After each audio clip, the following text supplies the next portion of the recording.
Bonjour et bienvenue pour cette nouvelle vidéo. Je vais commencer par remercier tout le monde. Remercier tous ceux qui ont vu ma précédente vidéo.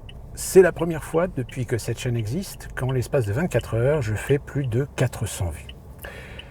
Commentaires, pluie de commentaires, diverses et variés. Et j'entends bien ceux qui pourraient éventuellement être critiques sur mon positionnement, mais un positionnement, je vais dire, objectif, c'est-à-dire avec du recul, c'est-à-dire qui met en évidence, en ce qui concerne ce cas de Nanterre,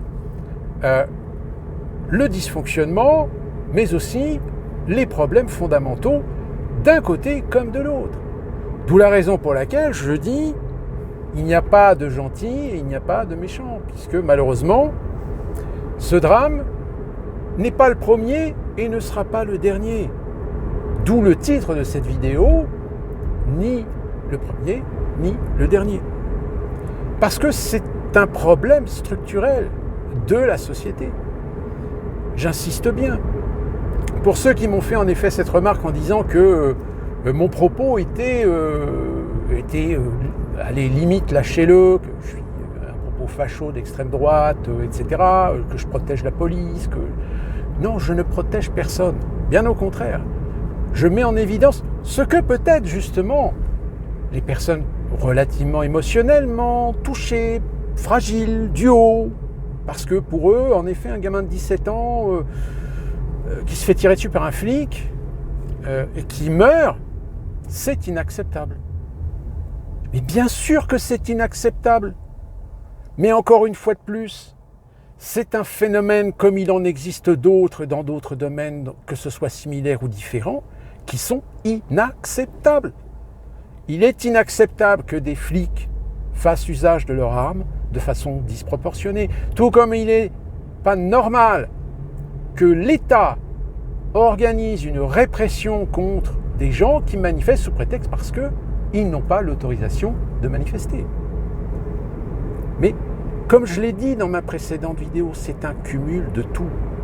Alors que certains prennent un détail, parce que là, c'est un détail, pour encore une fois de plus servir la soupe du la police est meurtrière, la police tue et tout le tralala.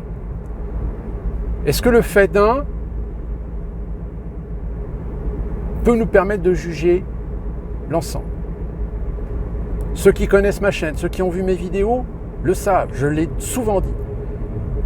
Juger le fait d'un pour faire une généralité, c'est le plus grand mot de notre société. Parce qu'évidemment, et c'est encore plus vrai avec les réseaux sociaux, avec les images qui circulent, c'est encore plus vrai quand les gens voient leur émotionnel, leur sensibilité touchée par ces images qui sont violentes, qui sont réelles. Là, c'est pas du cinéma. Et c'est pour ça que dans ma précédente vidéo, je dis qu'il est toujours difficile de juger les choses tant qu'on ne les a pas vécues soi-même. Et en cela, je peux vous garantir que j'ai cette expérience d'être confronté à la provocation, à la violence. Alors, pas forcément à la barbarie, quoique, dans certains cas, la barbarie, je l'ai vue, mais pas là où vous croyez. Je l'ai vue auprès de gens bien sous tout rapport, des gens même issus de la bourgeoisie, mais se comporter comme des sauvages. Parce qu'ils ont l'ambition, l'envie de quelque chose, au détriment des autres. L'égoïsme. Et pour ceux qui ont peut-être connu cette époque, je parle de Titanic. Titanic m'a fait prendre conscience que même des gens soi-disant bien éduqués, bien sous tout rapport, parfois même avec des professions, voire des notables, tout d'un coup se comporter comme de véritables sauvages. Et c'est pour ça que ça rejoint ce que je dis dans ma précédente vidéo, mais que peut-être certains n'arrivent pas à comprendre. C'est que malheureusement, une situation conflictuelle, une situation de tension, ou une situation où tout d'un coup vous êtes confronté au réel, eh bien, vous allez avoir différents comportements. Des comportements de gens qui tout d'un coup vont se rendre compte et vont prendre conscience de la réalité et que leur maturité d'esprit, un tant soit peu, tout d'un coup, les émerge de ce sentiment qu'ils ont eu dans l'immédiat, mais tout d'un coup, les pousse à prendre du recul, les pousse à être objectifs. Tout comme à l'inverse, des gens qui vont paniquer, qui vont prendre peur, parce que tout d'un coup, ils vont devoir affronter le réel. Mais le problème, c'est qu'ils ne veulent pas l'affronter. Ils veulent le fuir. Et là, ils font la fuite aussi bien au sens propre qu'au sens figuré. Et l'un d'entre vous m'a dit, oui, mais regardez, à la limite, le flic a tiré sur le gamin, et le gamin, il est parti, et il a fini par se planter parce que, oui, il a été touché par la balle. Donc il aurait pu très bien écraser quelqu'un. Oui, bien sûr. C'est le risque. Le risque, quand vous essayez de l'écarter, ça ne veut pas dire que vous allez écarter tous les risques. Vous allez peut-être en créer d'autres. Vous allez être sujetti à d'autres risques. Mais c'est là la notion de choix. Ce choix que vous devez de faire dans certaines circonstances, mais que malheureusement dans notre société, nous avons des individus déresponsabilisés, infantilisés, et qui ne veulent pas faire le choix. Ils veulent le choix de la facilité. Et le choix de la facilité, eh bien, c'est de dire que ce policier a fait usage abusif de son arme et a tué un pauvre gamin de 17 ans qui a eu le malheur de se dire, tiens, je vais conduire une voiture alors que j'ai pas le permis. Alors oui, c'est toujours facile de juger sur les images que l'on voit. Toutes les images. Oui, le policier, maintenant, parlons de ce policier, avait-il nécessairement besoin d'utiliser son arme ?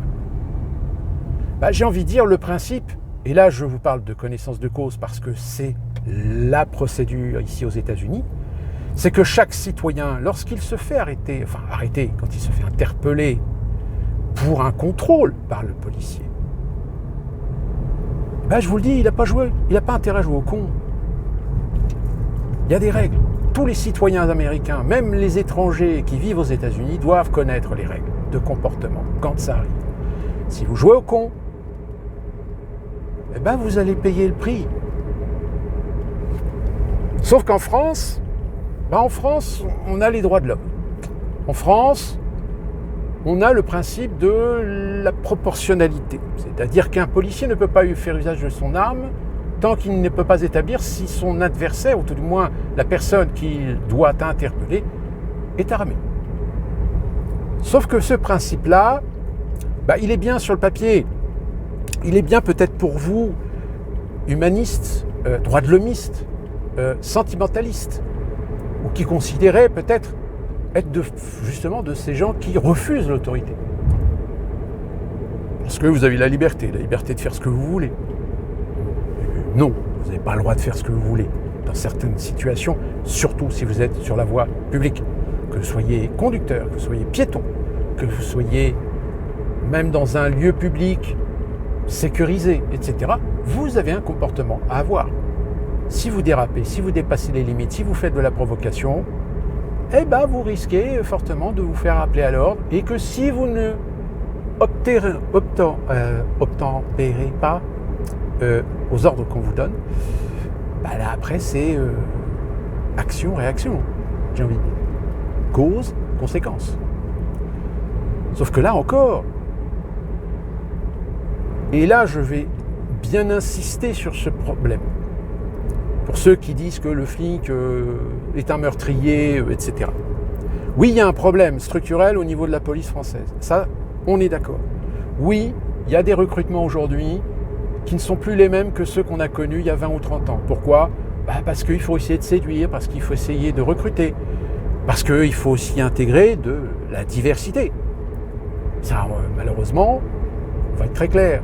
Si vous avez 20 candidats et sur les 20 candidats, vous avez 10 candidats de diversité, si lors des examens, des tests, etc., vous en avez que 2-3 qui passent l'examen et que les autres sont recalés, vous allez avoir une intervention pour dire non, ce qui serait bien, c'est qu'il y en ait au moins la moitié. Parce que vous comprenez, il faut de la diversité. Si vous voulez, c'est comme l'effet du bac, c'est pareil. Parce qu'on ne veut pas se rendre compte que l'éducation est en train de partir à volo, eh bien on réduit, on réévalue les résultats pour essayer d'obtenir des résultats pas trop moches, pas trop catastrophiques. C'est le nivellement vers le bas. Et ça, malheureusement, dans la police, au niveau des recrutements, c'est exactement pareil. C'est un nivellement vers le bas, c'est-à-dire qu'on abaisse les critères pour ouvrir le champ de possibles et permettre de faciliter les recrutements.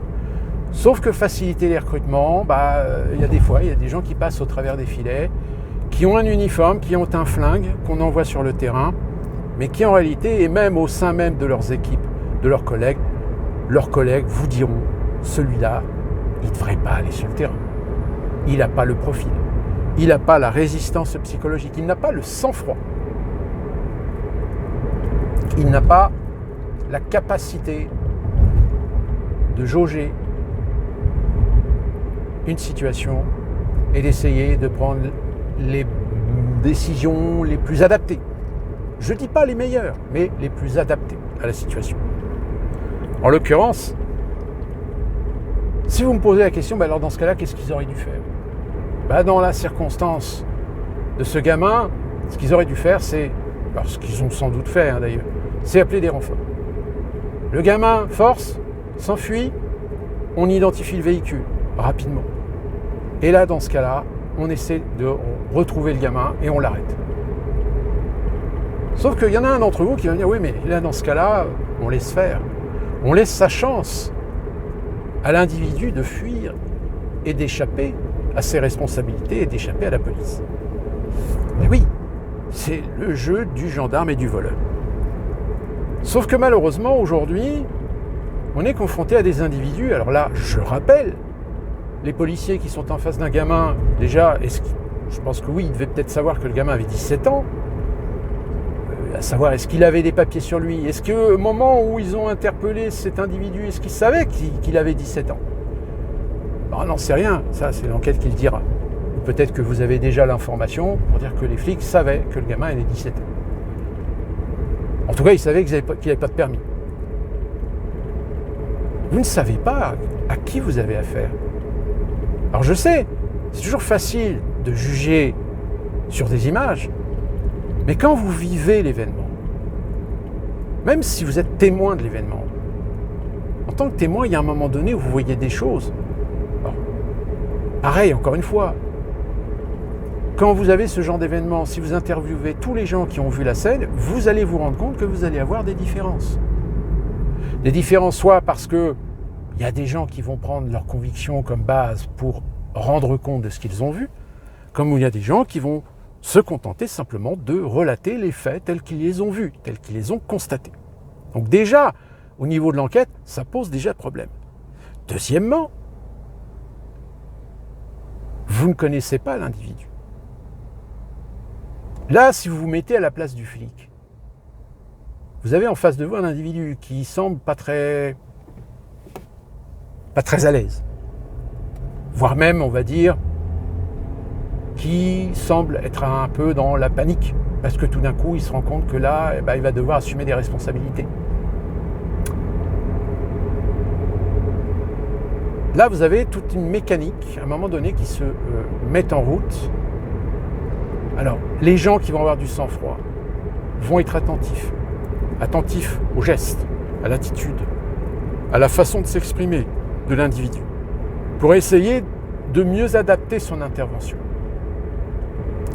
Mais là encore, est-ce qu'aujourd'hui les flics font des formations psychologiques pour essayer de cerner les individus, ou tout du moins ceux qui commettent des délits? Je pense que peut-être oui, mais c'est pas sûr. Et puis en plus de ça, j'ai envie de dire, est-ce que la police est là pour faire de la psychologie ou est-ce qu'elle est là pour assurer l'ordre et la sécurité et réprimer ceux qui commettent des délits? Question de priorité. Et du fait de question de priorité, la règle d'or des policiers français est la même que celle des policiers américains, c'est d'abord assurer sa propre sécurité. Et pour cela, il n'y a pas de recette miracle. C'est au jugé. C'est au jugé de chacun, selon des procédures, selon des formations, selon des conseils qu'on a pu vous donner. Mais face à l'événement, vous êtes seul ou avec un équipier. Et là, et tout peut arriver. Alors en effet, certains vous diront, le gamin de 17 ans s'appelle Naël, c'est pas un meurtrier. On ne sait pas trop, est-ce qu'il a un casier judiciaire, est-ce qu'il est vierge, est-ce qu'il est rempli, à la limite, peu importe. Au moment de l'action, si le gamin n'a pas de papier, si le gamin n'est pas identifié par les policiers considèrent que là, il y a un problème. Mais que le gamin panique, le gamin commence à se la péter, se la jouer, et c'est le drame. Et quand je vous dis que la fonction première d'un policier, c'est d'assurer sa propre sécurité, eh bien malheureusement, c'est une interprétation qui est individuelle. Comme je vous l'ai dit, il n'y a pas de règle d'or. C'est chacun doit assumer sa responsabilité d'assurer sa propre sécurité. Et dans ce cas-là, à partir du moment où il a une capacité de jauger une situation de constat de délit, d'intervention, eh bien, mis à part le fait d'avoir des ordres d'un responsable présent, vous êtes tout seul. La faute peut-être de ce policier, c'est d'avoir sorti son arme. Peut-être qu'il a pris au pied de la lettre le fait de vouloir assurer sa protection parce que de l'autre côté de la vitre, il ne sait pas qui c'est.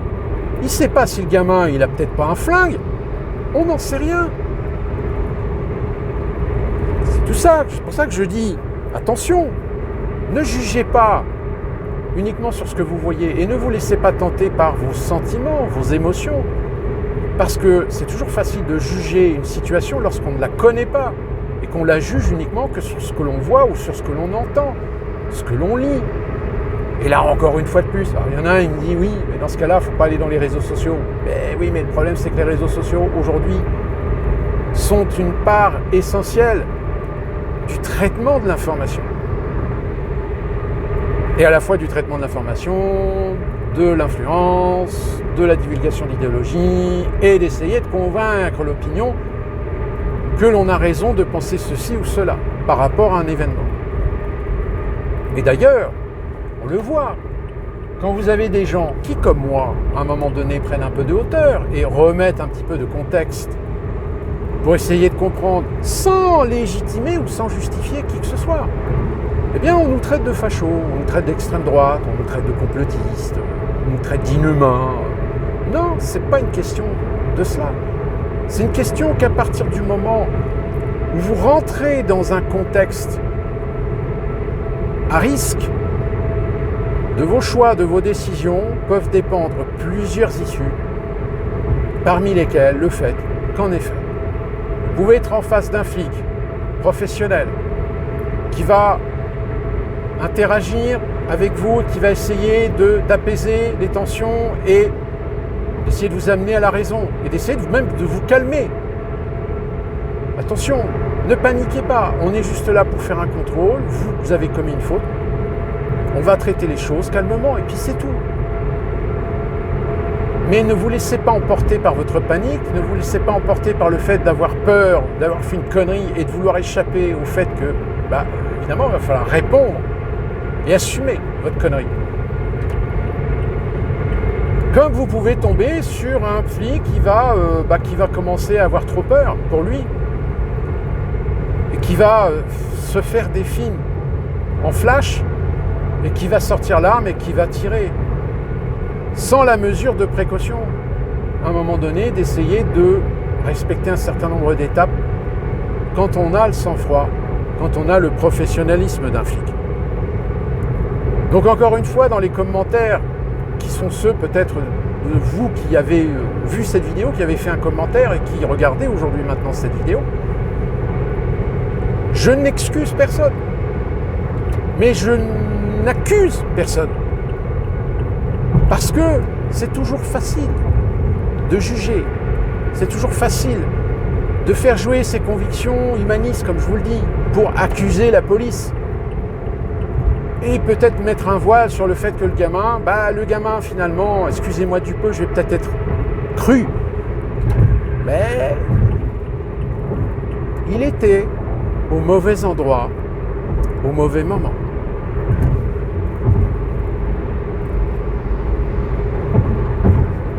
Tout comme vous, il vous est arrivé d'être au mauvais endroit, au mauvais moment. Voire même d'avoir peut-être essayé d'échapper à votre responsabilité du fait que ce qui vous arrive parce que c'est vous. Parce que vous étiez dans une situation, un contexte qui a fait que là, il faut faire un choix. Il y a le bon choix et le mauvais choix. Mais là encore, il y a des gens qui ne veulent pas faire de choix. Et du coup, qui choisissent la facilité. Tout comme dans les commentaires, certains d'entre vous choisissent la facilité. La facilité de condamner la police, parce que la police, c'est l'autorité, et l'autorité, c'est pas bien. Parce qu'elle est méchante. Parce qu'elle m'interdit. Parce qu'elle me contrôle. Parce qu'elle me surveille. Alors ça, c'est un long débat. Oui, l'autorité, elle est là pour vous contrôler, elle est là pour vous réprimer quand vous faites une connerie.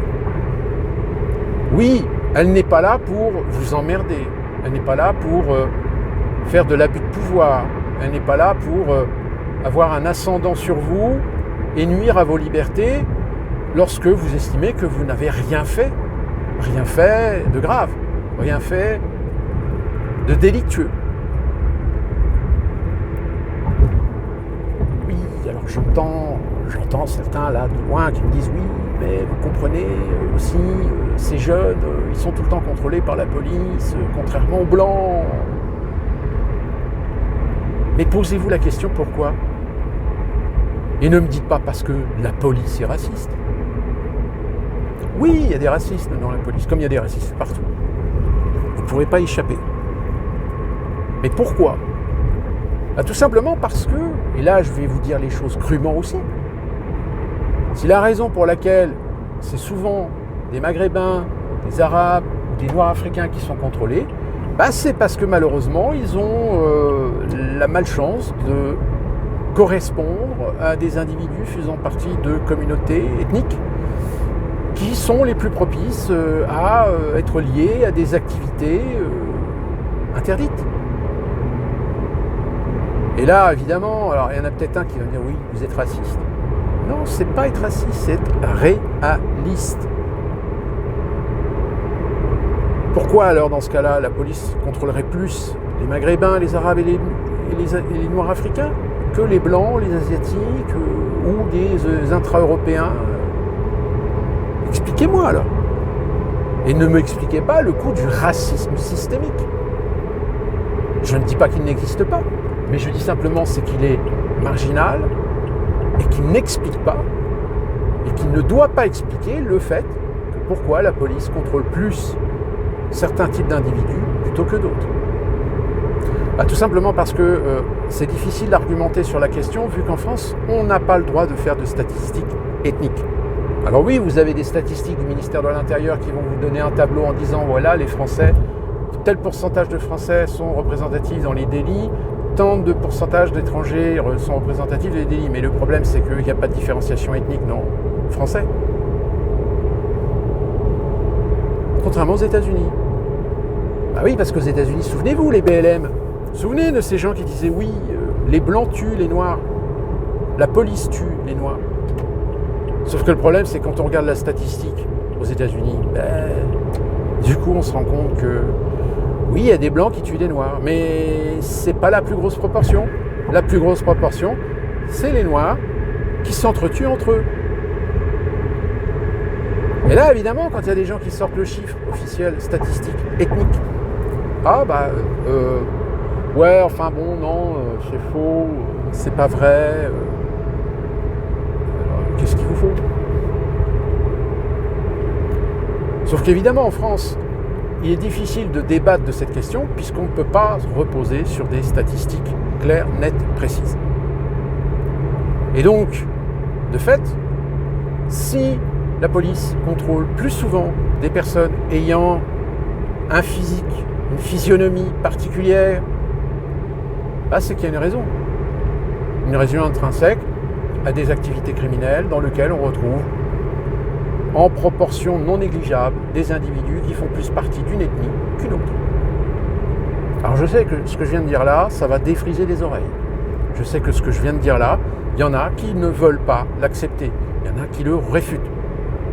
Mais attention, ne prenez pas, vous, ce que vous connaissez, vous, ce que vous avez vécu, comme une généralité. Parce que c'est ça le danger. Moi aussi, j'ai côtoyé des gens issus d'immigration, j'ai côtoyé des étrangers, j'ai côtoyé des homosexuels, j'ai côtoyé des lesbiennes. Sauf que j'en ai tellement côtoyé qu'aujourd'hui, j'ai cette légitimité de vous dire que rien n'échappe à la société du fait qu'il y a toujours des gens respectables, honnêtes, innocents, comme de profondes merdes. Sauf que malheureusement, quand les merdes se retrouvent entre elles et les merdes font de la merde en groupe, et qu'en face il y a des innocents qui font partie d'un côté ou de l'autre, et oui, ça génère des sentiments de racisme, des sentiments anti-émigration, ça alimente des amalgames, ça alimente des généralités. Mais qu'est-ce qu'on fait pour ça ? Rien, en fait. Parce que j'entends bien, mais la gauche, c'est pareil. La gauche, elle fait exactement ce qu'elle critique. À Zemmour, par exemple. Zemmour, on critique qu'il fait de la généralité. Ce qui est en effet un gros problème chez lui. Mais j'ai envie de dire, regardez la gauche, regardez l'extrême gauche, regardez les France insoumises. Qu'est-ce qu'ils font aujourd'hui ? Ils font de la généralité. Alors en effet, il y en a quelques-uns qui disent oui, mais enfin, c'est pas tous les flics, on va pas mettre tout le monde dans le même panier. Et dans ce cas-là, légitimer aussi le fait qu'un maghrébin, un arabe ou un noir africain, faut pas mettre tout dans le même panier. Sauf que qui sont ceux qui sont le plus à même de jauger et de juger le fait de voir une proportion plus importante chez les uns que chez les autres ? Si ce n'est la police nationale, si ce n'est les policiers. Sur le nombre de délits, comme je vous le dis, le débat il est stérile. Pourquoi ? Parce qu'on ne peut pas reposer sur des statistiques fiables. Parce qu'en France, la statistique ethnique est interdite. Donc on peut juste jauger sur des dérivations d'autres statistiques, etc. Mais encore une fois, c'est peu précis. Et ça ne permet pas à chacun d'entre nous d'affirmer, si ce n'est appliquer ce qu'on appelle la mesure de précaution. Et la mesure de précaution fait que si on constate s'il est de notoriété publique que telle ou telle ethnie, que telle personne étrangère ou française issue de certaines communautés sont plus à même d'être sujets à être constatés comme étant des criminels, des délinquants, des gens qui ne respectent pas la loi, qui font usage d'incivilité, si vous avez plus de bleus que de rouges qui font des conneries, le jour où on fait de la prévention, où on a des politiques de prévention, les contrôles vont plutôt se porter vers qui, à votre avis ? Les rouges ? Non, ça va se porter vers les bleus. Donc ça, c'est factuel. Alors après, que certains ne soient pas d'accord, que certains hurlent au racisme, hurlent à la police, nazis, fachos, etc. Soit, mais dans ce cas-là, étayez, argumentez. Parce que ça, c'est de la conviction, c'est pas de l'argumentaire. Alors certains, peut-être, nous tireront des liens sur des syndicats proches de l'extrême droite, donneront des noms de gens qui ont des activités fascistes, d'extrême droite, etc. Mais encore une fois, j'ai envie de vous dire, est-ce que le fait d'un peut s'appliquer à tous ? Parmi vous, si vous êtes d'origine maghrébine, si vous êtes musulman, est-ce que vous admettez que parce que des musulmans ont tué des gens au nom d'Allah, est-ce que vous trouverez normal que des gens considèrent que dans ce cas-là, tous les musulmans sont des criminels ? Bien sûr que non. Donc si vous voulez, le sujet il est complexe. Mais comme on vit dans une société où on a forgé des fragiles du haut, des idiots utiles, des infantilisés, des irresponsabilisés, des immatures, eh bien, le discours médiatique, tout comme les discours de certains sur les réseaux sociaux, est tellement infantilisé, est tellement primitif, que je suis désolé pour vous, mais il y en a certains qui ont laissé des commentaires. J'ai pas envie d'essayer de vous expliquer, de perdre mon temps, à essayer de vous relativiser sur votre propos, parce que ça sert à rien. Parce que vous êtes convaincu d'avoir raison. Alors vous avez raison, en théorie. Je dirais même que votre humanisme est tout à fait louable. Mais il est aussi votre ennemi. Votre ennemi pour comprendre la réalité de la société, la complexité de la société. Que dans la société, il n'y a pas que d'un côté les méchants et d'un côté les gentils. Et que pour revenir à ce drame et à ce que je vous ai dit dans ma précédente vidéo, si on est dans l'émotionnel, oui, c'est dégueulasse que le flic ait sorti son arme et ait tiré au lieu de choisir d'autres solutions. Après, on vous dit oui, mais il était sur le capot, le gamin a démarré, donc le flic était sa vie était en danger, etc. Mais j'ai envie de dire, la vie est en danger. Mais hey, quand on est flic, il y a ce qu'on appelle le risque du métier. Puis même, j'ai vu la vidéo qu'un mec a filmé juste devant. Il a filmé en fait sur son rétro. On voit bien le flic qui est légèrement sur le capot, mais il n'est pas sur le capot. C'est-à-dire que le gamin, s'il démarre en trombe, le pire qui puisse arriver, c'est qu'il démarre sans le faire exprès, en collant les flics contre, je sais pas, contre le mur ou un truc comme ça. Et bah oui, mais c'est le risque. Donc peut-être que dans la panique, ce flic, il a dit, moi, j'ai pas envie de me faire écraser, donc je sors le flingue, je le mets en joue, et au moment où le gamin, parce qu'on le voit bien sur les vidéos, c'est au moment où le gamin démarre que le coup part. Et là encore, j'insiste.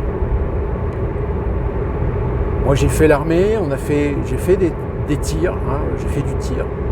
On s'entraîne à tirer. Mais faire de l'entraînement de tir, c'est bien. Mais le jour où vous utilisez votre arme contre quelqu'un, là, c'est autre chose. On vous apprend normalement à essayer de blesser la personne, mais pas de tirer dans des zones vitales, de tirer là où ça immobilise. Ben, malheureusement, dans le feu de l'action, le flic, peut-être qu'il a voulu tirer, je sais pas, pour impressionner le gamin, manque de bol, il a tiré au moment où le gamin est parti, la balle, et s'est logée dans le cœur, et basta. Je suis même pas sûr que le mec, il ait véritablement visé le cœur. Mais voilà, les circonstances font que tout est réuni pour que ça finisse mal. Sauf que derrière, quand vous êtes observateur, que vous êtes dans l'émotionnel, que vous faites juge et bourreau, ben vous commettez l'erreur. L'erreur envers qui, des fois, vous formulez la critique, de ne pas juger, de ne pas divulguer, ne pas répandre la haine. Alors en effet, on a aujourd'hui une barbarie, même si j'entends bien que ce gamin n'est pas à rentrer dans la catégorie des barbares. Mais il y a un ensauvagement de la société. C'est pas une légende. L'un d'entre vous me dit que je repose trop mon argument sur l'ensauvagement, alors que limite, je dirais que c'est marginal. Non, c'est pas marginal. L'ensauvagement, il est là. Quand je dis ensauvagement, c'est évidemment différents niveaux. C'est l'ensauvagement psychologique comme physique. Je veux dire, quand vous avez des gamins qui prennent un chat et le jettent contre un mur, ou mettent le feu à un chien, comment vous appelez ça? Quand vous avez des gens qui s'insultent à longueur de temps, quand vous avez des gens qui n'hésitent pas à foutre des baffes, parce que c'est drôle, quand vous avez des gamins aujourd'hui, et malheureusement le phénomène est en train de commencer à se développer en France, quand vous avez des gamins qui trouvent amusant de faire du fight jusqu'au jour où il y a un gamin qui va se prendre une claque, qui va mal tomber, la tête la première, et qui va se tuer. Et là, oui, en effet, vous allez me dire, oh mon Dieu, c'est un accident, mais que fait l'éducation nationale? Mais c'est pas l'éducation nationale, c'est pas son rôle. Le rôle, c'est celui des parents, celui de tutelle. Et là, tout d'un coup, je suis désolé de vous dire, mais ce gamin de 17 ans au volant d'une bagnole, peut-être qu'il serait encore vivant si les parents avaient fait leur boulot. Et j'insiste encore en plus sur cette vieille dame qui se prétend être sa grand-mère. Si c'est véritable sa grand-mère, ben je sais pas, mais allez voir la vidéo et putain, posez-vous la question. Arrêtez de vous mettre un voile sur des réalités de gens qui ne sont plus du tout responsables, qui sont dans l'immaturité, qui sont dans l'opposition totale de ce qu'on attend d'une société civilisée. Parce que non, la France, comme d'autres pays, en effet, étaient des pays civilisés. Mais aujourd'hui, ils ne sont en train de faire machine arrière. Pourquoi ? Pour des questions d'idéologie, pour des questions d'humanisme, pour des questions droits de l'homiste. Sauf qu'au bout d'un moment, quand on se met des œillères sur des réalités, qu'on est confronté à des jeunes, qu'on est confronté à des gens, des adultes, voire même des vieux, qui ont des comportements complètement à l'ouest, voire dangereux. Et là, attention, je ne parle pas uniquement des gens issus de la diversité, je parle aussi de toutes les catégories. Comme je vous l'ai dit précédemment, j'ai eu ces expériences d'une barbarie de la part de gens qui n'étaient pas des Arabes, qui n'étaient pas des musulmans, qui n'étaient pas des Maghrébins, qui n'étaient pas des Noirs africains, ou je ne sais, qui n'étaient pas des Roumains, qui n'étaient pas... C'est la déliquescence même de la société civilisée.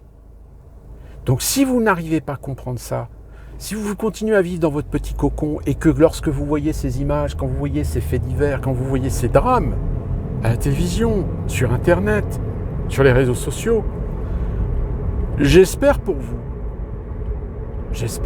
qu'un jour vous n'en serez pas le témoin, voire la victime directe. Parce que ce jour-là, je pense que soit vous arrivez à comprendre ce que je viens de vous dire, soit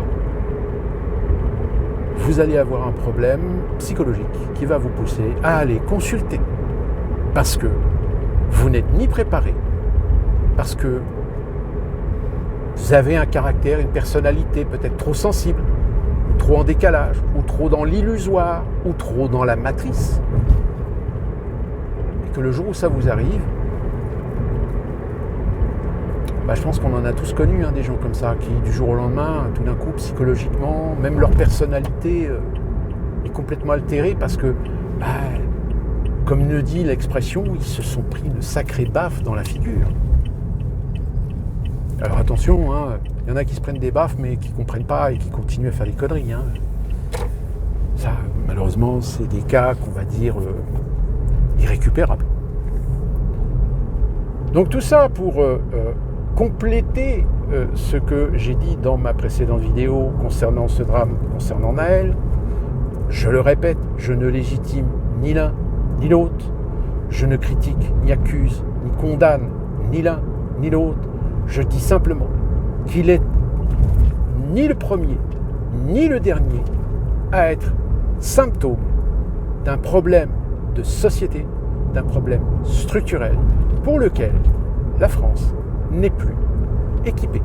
N'est plus équipé en loi, n'est plus équipé en police, n'est plus équipé en citoyenneté et en responsabilité. Alors après, ça c'est mon opinion. Vous pouvez avoir une opinion différente ou affiner, confirmer ce que je viens de vous dire. Et puis nous on se retrouve dans une autre vidéo où on traitera d'un autre sujet. Mais de toute façon, dites-vous bien que ces problèmes de non-respect de la loi et d'intervention, d'action, d'interpellation de la police sur des individus qui à un moment donné vont jouer au con, vont provoquer et ou paniquer et fuir et je ne sais quoi d'autre, ils vont se faire tirer dessus par des flics qui vont peut-être prendre trop à la lettre leur propre protection, leur propre sécurité, ou même la sécurité de leurs collègues, et qu'on en sera toujours à débattre des mêmes problèmes. Sur ce, portez-vous bien, et on se retrouve très prochainement pour une nouvelle vidéo.